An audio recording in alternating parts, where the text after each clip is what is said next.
Previamente, en Contame una historia. Hoy vamos a hablar sobre un tema que es muy importante en nuestra historia, pero que tuvo lugar acá, en San Miguel de Tucumán. ¿Sabes a qué me estoy refiriendo? Y si me decís San Miguel de Tucumán, seguramente la Declaración de la Independencia en 1816. Exacto, vamos a hablar del Congreso de Tucumán por varias razones. En primer lugar, en ese entonces, Tucumán quedaba ubicada en el centro de lo que era el antiguo virreinato del Río de la Plata. ¿Cómo es la sesión del 9 de julio, Juan? ¿Me acompañás? Y ahí te lo digo. Sí. Al lugar acá donde estuvieron todos extraordinarios. Acá la Casa Histórica.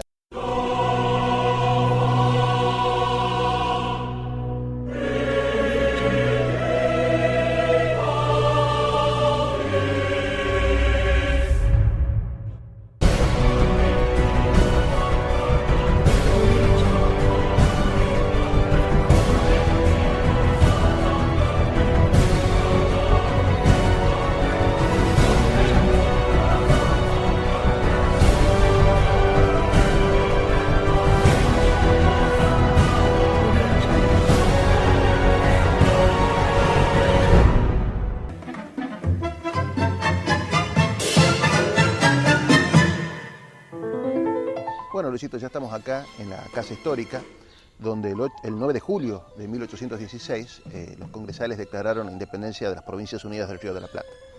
Pero antes de hablar un poco del Congreso en sí, de los temas que trataron, de los congresales, ¿te parece si conversamos un poquitito sobre la historia de la casa en sí? Sí, dale, me interesaría mucho, me gustaría. ¿Qué conocés vos de la historia de la casa? En realidad sé muy poco, lo único que me llegó es que esta casa pertenecía a Francisca Bazán de Laguna y realmente no sé nada más, Juan. Es correcto, esta casa fue propiedad de Francisca Bazán, que se había casado con un comerciante español, Miguel Laguna.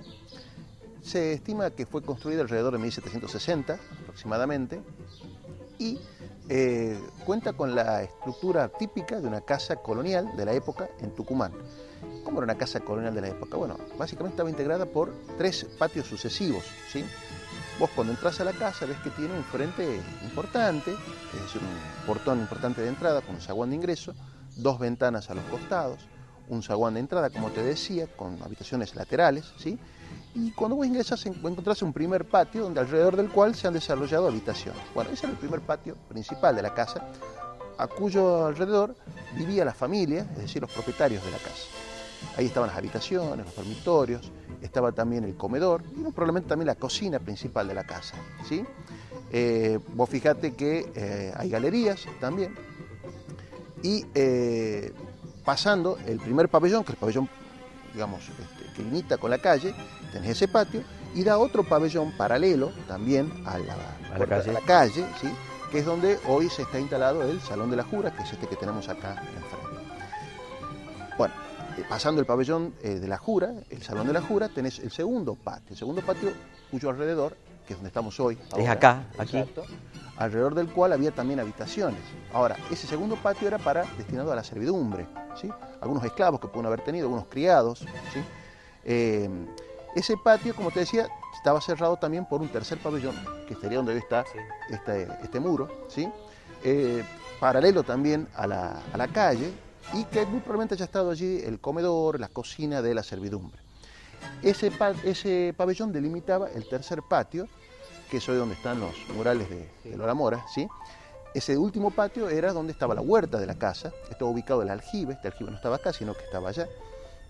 Y muy probablemente también haya habido animales domésticos, quizás caballos, quizás también algún carruaje que se lo podría haber ingresado por el fondo. Y ahora, Juan, con respecto a los materiales de la construcción, ¿de qué estaban hechos? ¿Eran los materiales típicos de la época? Te pregunto más que nada por el deterioro de la casa que pudiera haber sufrido en ese momento. Es cierto, bueno, básicamente vos fíjate que en todas las paredes, prácticamente, estaban construidas de barro apelmazado, ¿sí? De una calidad muy defectuosa, pero era lo que había en la época, no había ladrillos en la casa. Las únicas paredes de ladrillos que se construyeron fueron las del frente, las del primer pabellón. ¿Para qué? Para darle más solidez a la casa, por cuestiones de seguridad. Ten en cuenta que tenían que soportar las columnas salomónicas o torneadas que hay a la entrada, ¿sí? Las puertas, los maderos, todas esas cosas. Entonces eran de ladrillo. Aparentemente el ladrillo puede ser un poco caro y el resto eran, como te decía, de barro apelmazado. Con respecto al techo, vos te fijas, los techos son de tejas, ¿sí? Y abajo de las tejas tenés como una estructura de cañas huecas, que en esa época estaban unidas entre sí. Que hacían de cielo raso. Claro, como si fuera un cielo raso, estaban con barro en ese momento, y la estructura del techo con cabreadas de madera, ¿sí? Con tirantes de madera. Y como te fijas también, dando galerías, las galerías paralelas a la calle, con pilares o postes de madera también. ¿Cuál es el gran problema de esta casa? Bueno, los pisos son todos de ladrillo, ¿no? El problema de la casa era la calidad de los materiales con los que estaba construida y el tremendo clima que tenemos aquí. Que se hacía susceptible a muchísimo desgaste. Claro, vos fíjate, el calor intenso, las lluvias, a veces el viento, hacía que a la casa había que hacer el mantenimiento permanente y constante, lo cual era muy caro, porque cada tanto caían ruinas. Y obvio entonces que claro, la degradación de la casa era muy frecuente. Era muy frecuente y muy importante. Ahora, Juan, para la época que sesiona el Congreso, ¿la familia Bazán vivía acá? Fíjate que no, porque para el año 1812, que fue en épocas de la batalla de Tucumán, la familia Bazán les había facilitado esta casa para que el ejército del norte la utilizara de cuartel. Así que aquí vivieron los soldados. ¿Te imaginas cómo debe haber quedado la casa después que pasaron por aquí los soldados, ya con el mantenimiento que venía? Entonces el Estado, el gobierno de Tucumán, en 1815, decidió alquilársela a los Bazán como para compensarles un poquito el desgaste que tenía la casa a raíz de que habían alojado acá parte del ejército. Qué interesante, yo siempre pensé que se la habían prestado, no sabía que era alquiler. No, fíjate que se le alquiló al Estado y estaba todavía en alquiler. Pero el Estado, ¿qué decidió hacer una vez que la tomó la casa? Bueno, trabajos de mantenimiento importantes porque hasta ese momento estaba viniéndose abajo prácticamente. ¿Qué se hizo? Bueno, se la tomó prácticamente para, para instalar acá las cajas generales, para instalar oficinas públicas, básicamente, almacén de guerra, ¿sí? Cosas que hacían falta y que no había lugar en el Cabildo, que era el otro edificio público que tenía la ciudad. Ahora la pregunta está, ¿por qué se decide sesionar acá y no en el Cabildo, Juan? Bueno, vos fíjate que cuando se le comunica a Tucumán que ha sido elegida como sede del Congreso, que luego declararía la independencia, no había muchos edificios públicos, uno ha sido el Cabildo. Quizá el Cabildo no haya estado en condiciones, quizás está en peor condiciones que la casa para poder alojar el Congreso. Quizás no se quería también mezclar lo que era una gestión local, donde el Cabildo funcionaba la legislatura, la sala de representantes, con un Congreso que iba a tener alcance nacional y darle una independencia como para que se pudiera mover con tranquilidad. Y para eso se echó mano a la otra casa que sin ser del Estado la estaba alquilando el Estado y que podía disponer de ella. Entonces, como te dije, cuando la provincia se hace cargo de esta casa, le hicieron refacciones importantes, porque como te decía, se estaba viniendo abajo, se arreglaron los techos, se repararon las habitaciones de los distintos patios, y cuando se enteraron que iba a alojar el Congreso, hubo que hacer refacciones urgentes. ¿En qué consistieron estas refacciones? Primero, pintarla, porque estaba en estado deplorable. ¿Cómo se la pintó? Básicamente de blanco a todas las paredes, y para darle el marco de los colores de la patria se pintaron a sus distintas puertas y ventanas, como las ves acá, de azul. Ah, el color que estamos viendo hoy. Exacto, que es el color que llevan hoy. También, ¿qué se les olvidó hacer? Reparar los techos. Y en el Salón de la Jura, que es el que tenemos acá enfrente, aparentemente en su momento estaba dividido por una pared, por un tabique, quizás haya sido el comedor, quizás del otro lado ya estaba la cocina. Bueno, se decidió voltear ese tabique, esa pared, para hacer un salón un poco mayor, teniendo en cuenta que estaba previsto que albergara 33 diputados, o más, si es que alguna otra provincia más decidía mandar. Mandaba más. Entonces había que tener un lugar apropiado para que se pudieran reunir, pudieran sesionar. Un recinto amplio en donde se pueda contener a toda la gente. ¿Qué más se hizo? Se construyeron letrinas que no estaban previstas en ese momento, los baños de la época, ¿sí? Que no estaban previstos para tanta gente. Entonces, bueno, se hicieron reformas importantes para poder alojar. ¿Y con respecto al mobiliario, Juan? Bueno, la provincia decidió adquirir o mandar a hacer mobiliario para el Congreso. Escritorios, sillas, candelabros. Y aquellos que no se pudieron encargar por la premura, hubo que acudir a las familias más importantes para que facilitaran en préstamo mobiliario, o algunas de las iglesias también de la zona, que facilitaron préstamos para que pudieran servir de utilidad al Congreso. ¿Y posterior al Congreso, Juan? Bueno, con posterioridad al Congreso, el Congreso, vos sabés que sesionó hasta el 17 de enero de 1817, acá en San Miguel de Tucumán. Ese día sesiona por última vez y se aprueba su traslado a Buenos Aires, como lo vamos a hablar dentro de un rato. Claro, ¿qué pasó con la casa después que la dejó el Congreso? Bueno, siguió estando en poder de la provincia, la siguió alquilando, donde acá, fíjate que funcionó hasta principios de la década de 1820, la imprenta del Ejército del Norte, que es la que trajo Belgrano, funcionó acá, en esta casa. En 1839 ya había finalizado este alquiler a los propietarios y vemos a la casa nuevamente en poder de la nieta de Francisca Bazán, que era Carmen Bazán, y estaba casada con Pedro Patricio de Savalía. que tomaron a su cargo la casa y le hicieron algunas reformas y un mantenimiento. Estaba ya en estado deplorable nuevamente la casa porque los materiales Claro, propios, sí. el tiempo, el clima de Tucumán. Y no se le hizo el mantenimiento durante muchísimo tiempo. Claro, entonces se le hizo un mantenimiento. ¿Y qué se hizo también? Se demolieron las habitaciones que daban al segundo patio. Las que están acá, Sí, las que están acá se ya no demolieron están. en esta gestión de 1839 de Zavalía y Bazán. Bueno, se la dejó más o menos en condiciones, pero ahora 30 años después, en 1869, la casa nuevamente ya estaba en ruinas, seguía en poder de los descendientes de la familia Bazán. Vos fíjate que para ese mismo año, para 1869, data las famosas fotos que Ángel Paganelli, que es un fotógrafo, uno de los primeros que vino a Tucumán, tomó de la casa. Y son las imágenes más antiguas que tenemos de la casa.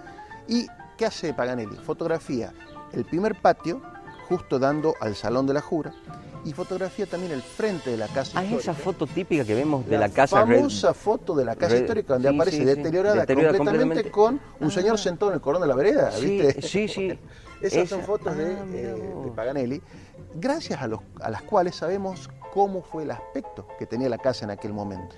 Y como te decía, habían pasado 30 años desde la última gran refacción que se le había hecho y la casa se estaba viniendo abajo prácticamente, de acuerdo a lo que vemos en las fotografías de Paganelli. Bien, ¿sí? O sea que las primeras imágenes que nosotros conocemos sabemos que vienen justamente de 1869 de esa época, pero La guerrotípora. Sí. ¿Cuándo el gobierno decide tomarla como bajo su tutoría y tenerla como patrimonio nacional, Juan? Bueno, ese mismo año, el año que sacó esta foto, en 1869, el Congreso sancionó una ley en la cual se autorizaba al gobierno a comprar la casa, adquirir para darle mantenimiento adecuado, debido a que acá se estaba conservando el Salón de la Jura de la Independencia y estaba, como te decía, en estado muy calamitoso. Para 1874, el Estado adquirió esta propiedad mediante una escritura y se aprobó un proyecto para darle algún tipo de cobertura, de protección al salón. Entonces, vos fíjate que el gobierno, ¿qué hizo? Contrató los servicios de un ingeniero sueco para que elaborara un proyecto de cómo darle una mejor protección a la casa histórica. Bueno, ¿qué hizo este ingeniero sueco? Elaboró un proyecto de derribar todo lo que se conocía de la casa histórica, con excepción del Salón de la Jura, y edificar un edificio de estilo neorrenacentista, ¿sí? ¿Por qué? Bueno, la idea era, la casa histórica fue uno de los primeros edificios federales que hubo en Tucumán. La idea era que no solamente estuviera como marco el Salón de la Jura, sino también utilizar este edificio para otras actividades del gobierno federal. Por ejemplo, servir de oficina de los correos del correo y telégrafo en aquel momento. Y también aquí fue donde se instaló el primer juzgado federal de Tucumán. O sea que esta casa fue un tribunal en la época, en fines del siglo XIX. Bueno, para que cumpliera estos propósitos fue que se elaboró este edificio, ¿sí? O sea que se demolió completamente. La casa se demolió completamente, todas las habitaciones del primer el patio. Estilo y el colonial, y el estilo colonial tradicional que tenía fue removido para dar un neorrenacentismo. Claro, exacto. Solamente respetando el salón original de la Jura. Claro. 30 años después, y a partir de entonces fue cuando ya se empezó a institucionalizar la costumbre de celebrar en esta casa, de conmemorar los aniversarios de la independencia todos los 9 de julio, que de forma esporádica se venía haciendo a partir de 1817, pero acá ya en forma regular, ¿sí? Bueno, con posterioridad, en 1904, el gobierno de la nación decide dar un nuevo impulso a la casa. ¿Por qué? Porque también se había deteriorado esta construcción, habían pasado 30 años desde que se hubiera elaborado este edificio neorrenacentista. ¿Qué se resolvió hacer? Se resolvió demoler ese edificio neorrenacentista, instalar una especie de pabellón o templete, ¿sí?, donde se iba a preservar el Salón de la Jura. Nuevamente se le puso un techo de vidrio, ¿sí?, y se hizo un templete, como te decía, con mucha decoración, realmente con mucha ornamentación, que iba a tener un pabellón de ingreso. Ese pabellón de ingreso, a ambos lados del pabellón de ingreso iban a estar dos frisios, dos murales que se le habían encomendado a nuestra comprovinciana Lola Mora para que se fueran puestos a cada lado al ingreso. Uno en conmemoración del 25 de mayo de 1810, el otro en conmemoración del 9 de julio de 1816. ¿Son los que están acá atrás, Juan? Que son los que tenemos acá atrás, que estaban al ingreso para darle la bienvenida al público que entrara a ese templete. Ese templete, en las paredes internas, se iban poniendo las distintas placas en conmemoración o recordación de la independencia, iban donando entidades, embajadas, otros países y demás. Son las mismas placas que hoy tenemos también en el último patio, que se llevaron después para allí. También, ¿qué más se hizo aquí? se les puso también una especie de palco o púlpito donde las autoridades podían subirse para conmemorar, mirándolo al Salón de la Jura, para conmemorar los acontecimientos importantes los 9 de julio. Y Juan, el edificio tal cual lo conocemos hoy, ¿cómo se logró, cómo se llegó a él? Bueno, acompáñame, vamos hasta el último patio donde están los trabajos de Lola Mora y ahí lo seguimos conversando. Dale, ¿Parece? perfecto, Bueno, sí, cómo no, dale.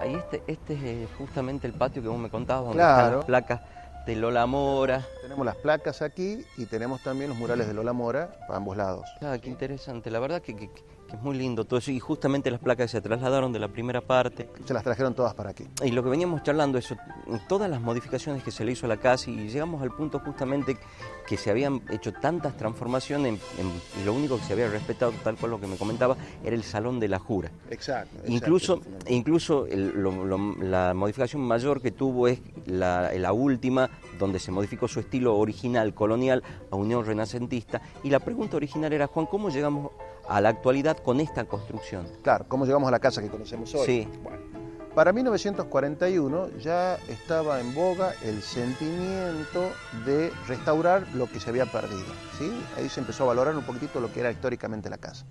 Entonces se declaró a la casa como un monumento histórico nacional. Se conformó una comisión importante formada por notables, por técnicos, para intentar reconstruir lo que había sido originariamente la casa y que se había destruido. Entonces, para 1942 se puso en marcha este ambicioso proyecto, para lo cual se contaba con la siguiente documentación importantísima que nos dio el sustento de hacer de la casa histórica lo que es hoy. En primer lugar, las famosas fotografías de Paganelli. Ah, mira vos, no sabía que se habían tomado como base las fotos de 1869. Exacto. Qué interesante. Con esa fotografía sabíamos cómo era el frente de la casa y en función de ella se pudo hacer la restauración. Y también documentación técnica y planos de la casa que cuando el Estado se hace cargo de la casa en 1874 se practicaron, ¿sí? O sea, teníamos los planos de la casa vieja, digamos. Tenías las fotos Documentación técnica, las fotos, apuntes que se tomaron en un momento. y la voluntad de hacerlo. Exacto. Y eso fue que, como te decía, en 1942 empezaron los trabajos de reconstrucción. Pero fíjate que se le hicieron bastante bien, que para el 24 de septiembre de 1943, es decir, un año después, ya la casa estaba lista prácticamente. Siempre sin tocar el Salón de la Jura. Sí, se mantenía original siempre. Tal es así que para el 24 de septiembre de 1943, como te decía, aniversario de la batalla de Tucumán, llegó a nuestra tierra el entonces presidente de la Nación, que era el general Pedro Pablo Ramírez, y en una ceremonia emotiva dejó inaugurada la casa como la conocemos hoy. Para el 9 de julio de 1947, pocos años después, quien ejerciera entonces la presidencia de la Nación, el general Juan Domingo Perón, vino a esta casa para, en el Salón de la Jura, realizar una famosa ceremonia sobre la declaración de la independencia económica de la República, después de haber cancelado una deuda externa que había en aquel momento. Desde Juan Domingo Perón a la fecha, ¿qué historia sufrió la casa? Bueno, para 1966, en que se cumplían los 150 años de la independencia, el sesquicentenario, tuvo lugar otra refacción importante que se le hizo a la casa. Vos sabés que en el patio donde estamos hoy era la huerta en su momento. Sí, donde estamos ahora. Donde estamos hoy. Bueno, aparentemente toda la parte posterior pertenecía a la provincia y de algún modo se lo donó a la nación para ampliar y constituir este patio de ceremonias que conocemos hoy, para poder instalar los murales de Lola Mora, que están a ambos lados, tanto el del 25 de mayo como el del 9 de julio, y poder colocar también aquí todas las placas que en un galería principio de estaban placas adentro. y el patio de homenajes. El mástil que tenemos hoy atrás estaba antes en el primer patio y se lo llevó para atrás. Entonces, eso fue para el sesquicentenario. Se restauró nuevamente la casa, se dejaron, vos fijate, las puertas y ventanas sin pintar, porque se pensaba en su momento que eran de ese color original.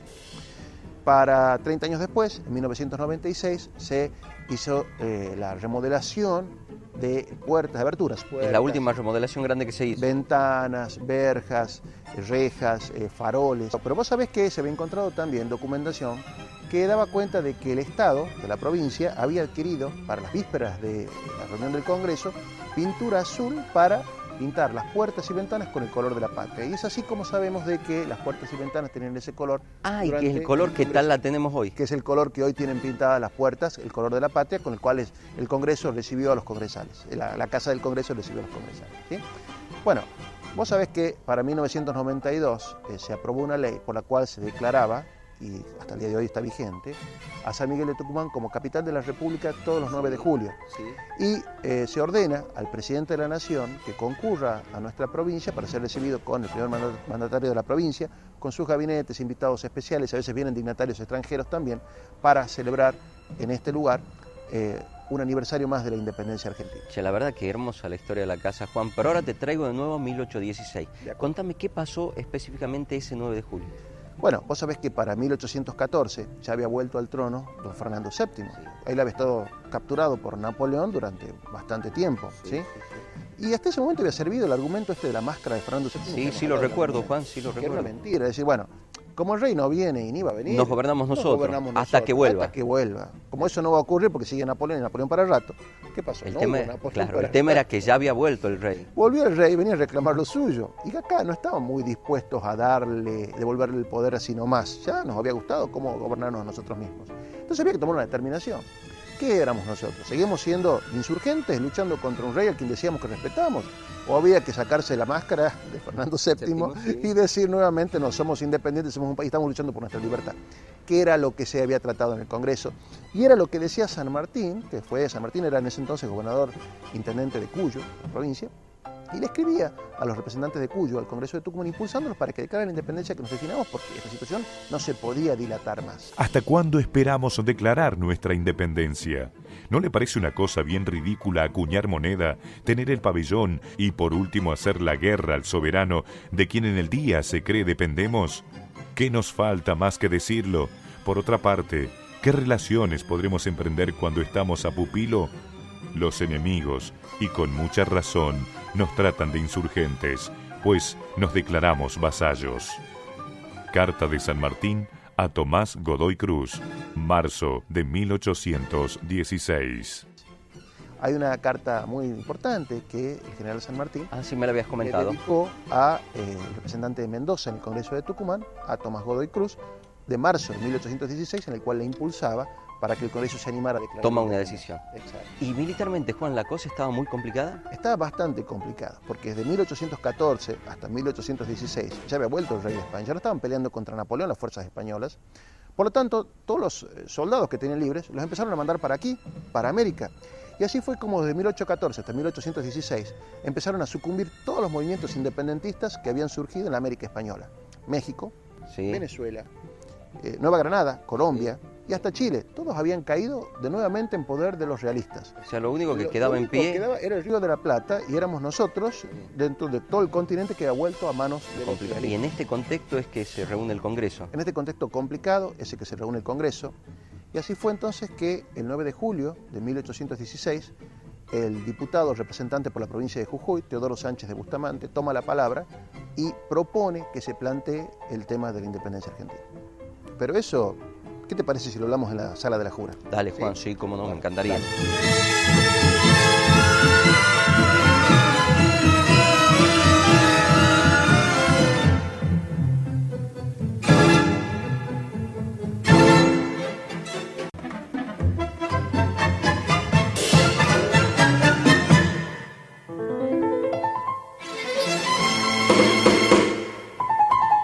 Bien, vos sabés entonces que ya estamos acá por entrar prácticamente al Salón de la Jura y llegamos ya prácticamente al 9 de julio de 1816, en la cual el presidente del Congreso, que se elegía uno por mes, como ya hemos hablado, era el diputado sanjuanino y abogado Francisco Narciso de la Prida, y él, con la asistencia de su secretario, Juan José Paso, les preguntó a los distintos congresales si estaban de acuerdo en declarar a las Provincias Unidas del Río de la Plata como una nación libre e independiente de España, a lo que, por abrumadora mayoría, por ovación, se aprobó en forma afirmativa. Bueno, eso fue el 9 de julio de 1816. En la benemérita y muy digna ciudad de San Miguel de Tucumán, a 9 días del mes de julio de 1816, terminada la sesión ordinaria, el Congreso de las Provincias Unidas continuó sus anteriores discusiones sobre el grande, augusto y sagrado objeto de la independencia de los pueblos que lo forman. Acta de Declaración de la Independencia. Tucumán, 9 de julio de 1816. Después de la firma del acta, Juan, ¿qué se sucedió?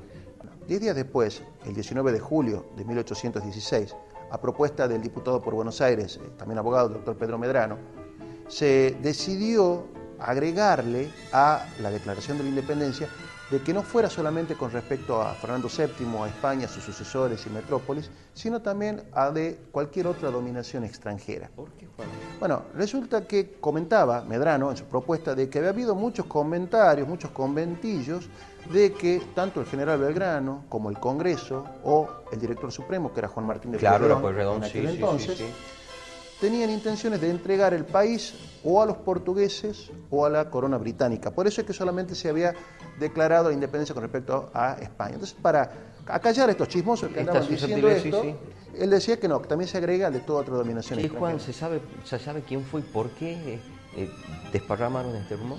Bueno, vos fíjate que este rumor no vino de Buenos Aires, ni vino de alguna otra provincia, porque por el poco tiempo que hubo desde que se declaró la independencia hasta que empezó a correr esta apenas 10 días. Apenas 10 días, tiene que haber sido supuestamente acá en Tucumán. Y la única persona en Tucumán que especulamos que pudo haber tenido quizás esta intención, tiene que haber sido, a nuestro modo de ver, José de Moldes, que había quedado preso resentido con el Congreso de Tucumán porque no le habían aceptado su diploma, no lo habían aceptado a él como director supremo. Exacto, la candidatura no le habían aceptado. Él debe haber sido un poco el que generó este rumor. Entonces, para callarlo y para que no dijera nada, se aprobó. Se hizo la extensión esta de la declaración. Moldes, joven procaz desvanecido, narciso de ti mismo enamorado, joven mordaz de labio envenenado, enemigo del hombre decidido. Caco desvergonzado y atrevido, ladrón de famas, genio preparado. A tirar piedras al mejor tejado, siendo el tuyo de vidrio percudido.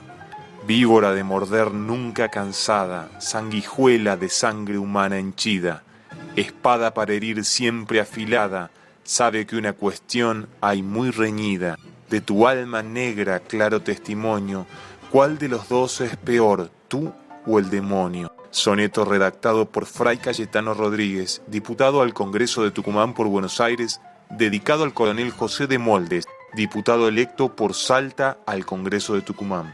Ahora te hago otra pregunta, Juan. Después de los festejos, sí, ¿qué hizo el Congreso? Bueno, como vos bien lo decís, inmediatamente después de la declaración de la independencia se celebraron festejos en toda la provincia y en las demás provincias a medida que se fue extendiendo la noticia de la declaración de la independencia.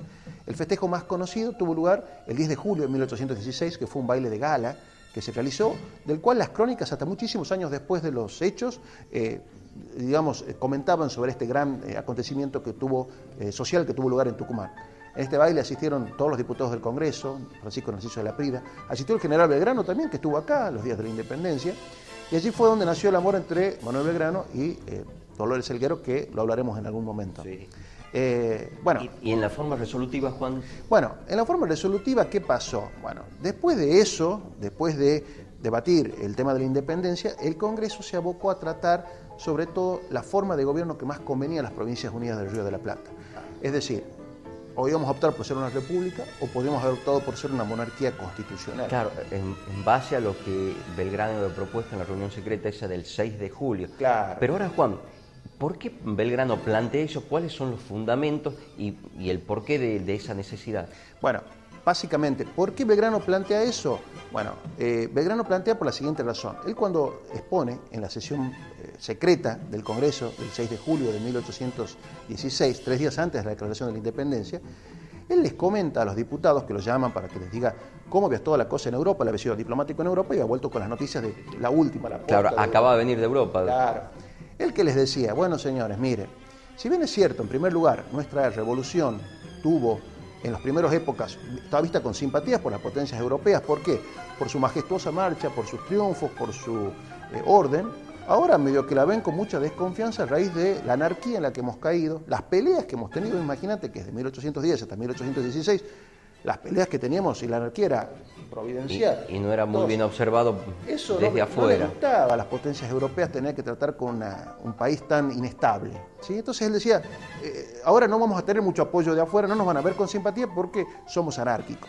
El segundo punto que les habló Belgrano fue, en segundo lugar, Fernando VII ya había vuelto. Todo lo que oliera república no estaba bien visto. ¿Por qué? Al haber caído Napoleón, se cayó todo lo que fue la Revolución Francesa y la República. Ahora, la idea estaba en monarquizarlo todo, es decir, que vuelvan los reyes a hacerse cargo de sus reinos, y si nosotros salíamos a decir que queríamos ser republicanos, no íbamos a tener el apoyo de nadie, ¿sí?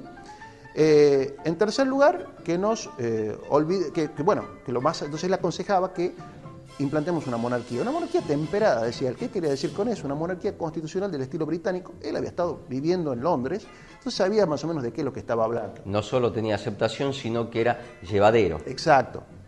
Entonces, ¿qué decía él? Bueno, ya que vamos a poner una monarquía, o se propongo que sea eso, busquemos a alguien que sea indiscutible para ponerlo como rey. Y sugería poner a un heredero de los incas.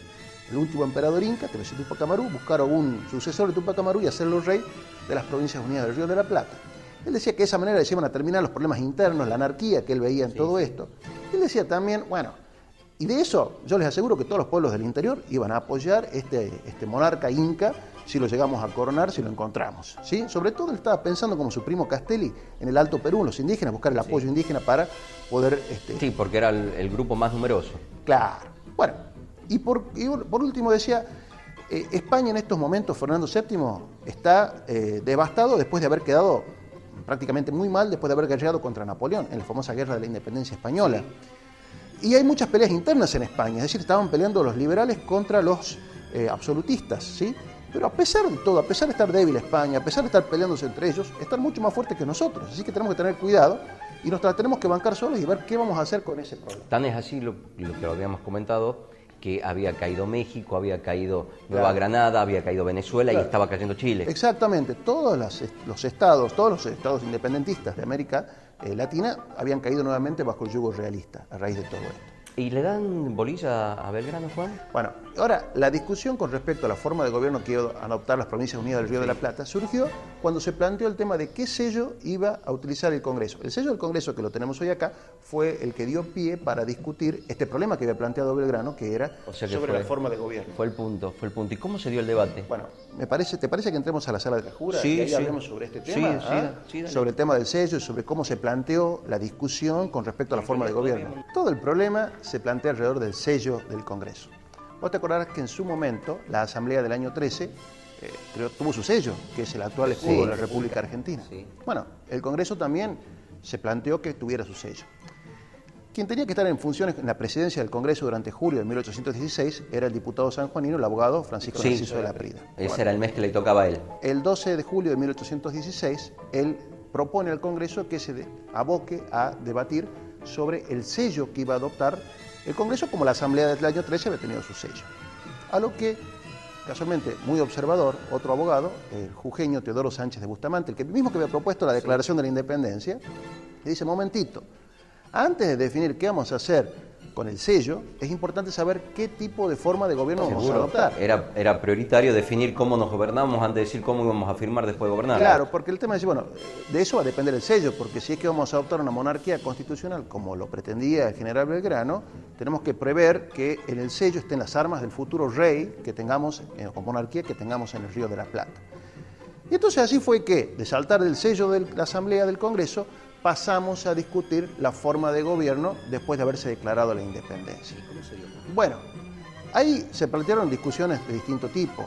Aprovechó directamente el catamarqueño Acevedo, que era bastante insistente, y él decía, virtud de lo que expuso el general Belgrano, lo que más nos conviene a nosotros es tener una monarquía temperada, es decir, una monarquía constitucional. Como el general Belgrano propone que sea un inca, un descendiente de los incas, nuestro rey, yo propongo que sea un inca, y no solamente eso, voy a proponer también que la capital de las Provincias Unidas del Río de la Plata quede en el Cusco. Cusco había sido en su momento la capital imperial del Imperio Incaico. Entonces, busquemos un inca y pongamos la capital en Cusco. A ver si me queda claro, entonces, la discusión se basaba o en la propuesta de Belgrano, que era una monarquía temperada, o una república. Esas eran las dos opciones. Exacto. Acevedo iba por más, no solamente que sea la monarquía constitucional, que sea un inca, sino que la capital sea en Cusco. Y ahí se armó la grande, porque Sobre todo a los diputados de Buenos Aires no les gustaba mucho la idea de tener que llevar la capital tan lejos. Además, en una zona que todavía no estaba en poder de las Provincias Unidas del Río de la Plata, sino que estaba en medio de los realistas. ¿Sí? Entonces era una cuestión complicada. Y ese debate empezó a entrar en el Congreso, en el debate. Vos fíjate que había algunos diputados a los cuales no les caía bien que se estableciera una monarquía. Por ejemplo, el diputado Serrano, que era alto peruano, el diputado Serrano, digo bien, que era alto peruano, propuso de que él era partidario de una república. Decía que, bueno, él entendía que lo mejor para estas tierras era tener un gobierno republicano. Pero bueno, habida cuenta cómo viene la mano, de acuerdo a lo que nos viene diciendo el general Belgrano, está bien, acepto por esta que tengamos... Porque no era el momento propicio para hacer una república. Claro, y en los días subsiguientes siguió este tema. El 15 de julio de 1816, 3 días después de que se trató esto, el representante por San Juan, el otro representante, porque uno de ellos era Francisco Laprida, que era Fray Justo Santa María de Oro, pide la palabra y dice: señores, momentito, acá estamos discutiendo algún tema muy serio, muy grave, para el cual yo no tengo mandato. Es decir, vamos a discutir qué tipo de forma de gobierno queremos, república o monarquía. Mi pueblo, la provincia de San Juan, no me dio ningún mandato al respecto, por lo tanto, mal puedo yo decidir qué tipo de forma de gobierno vamos a tener sin consultar. Por lo tanto, le pido al Congreso que me autorice a que yo no venga más, porque hasta que no tenga mandato yo no puedo participar en este tipo de deliberaciones si es que siguen en este tema. Entonces, las deliberaciones siguieron los días subsiguientes y Fray Justo no vino más. Se fue. Entonces, ¿Y otros el diputados, el Congreso siguió debatiendo el tema de la forma de gobierno. ¿Qué pasó? Le dijeron a Francisco Narciso de Laprida, que era comprovinciano de claro, era el otro diputado por San Juan. Claro, le dijeron, vaya a ver qué pasa con Fray, porque venga, porque acá es bueno que tenga su aporte.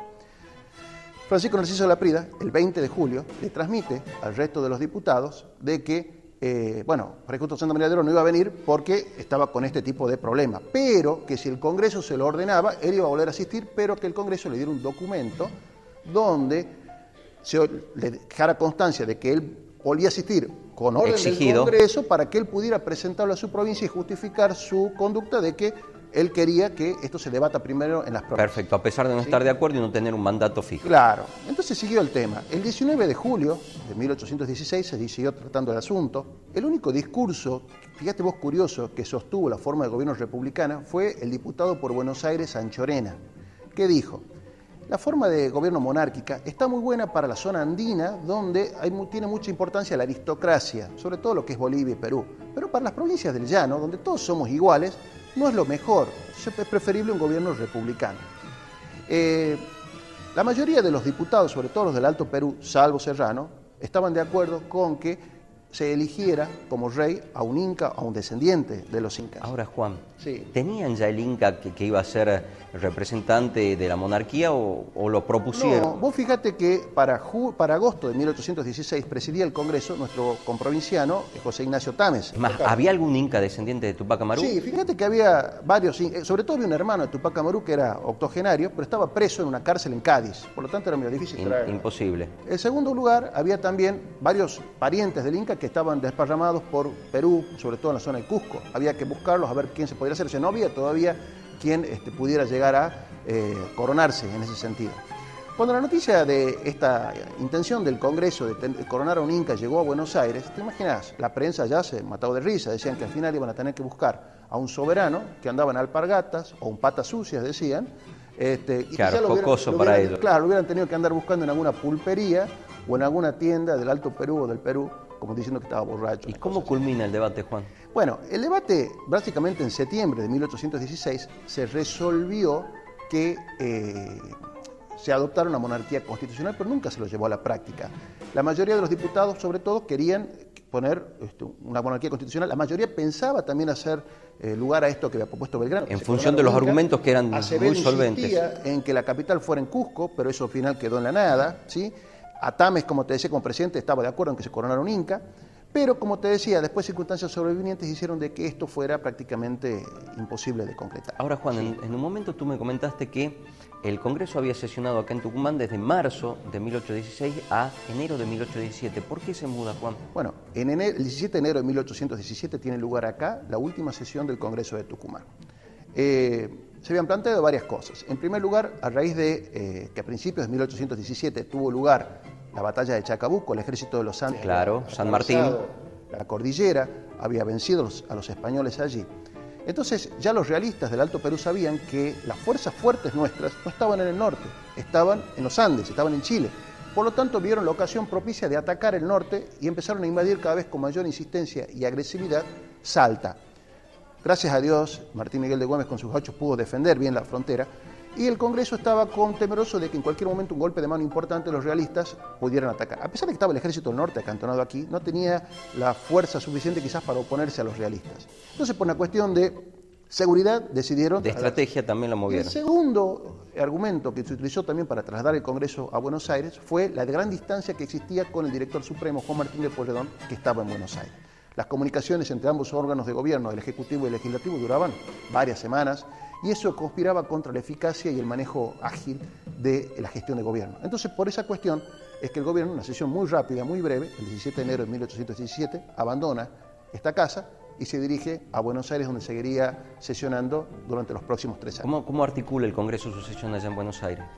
Eso va a ser tema de otra historia. Lo dejamos para después, ¿querés? Sí, dale, cómo no, te agradezco. Sí.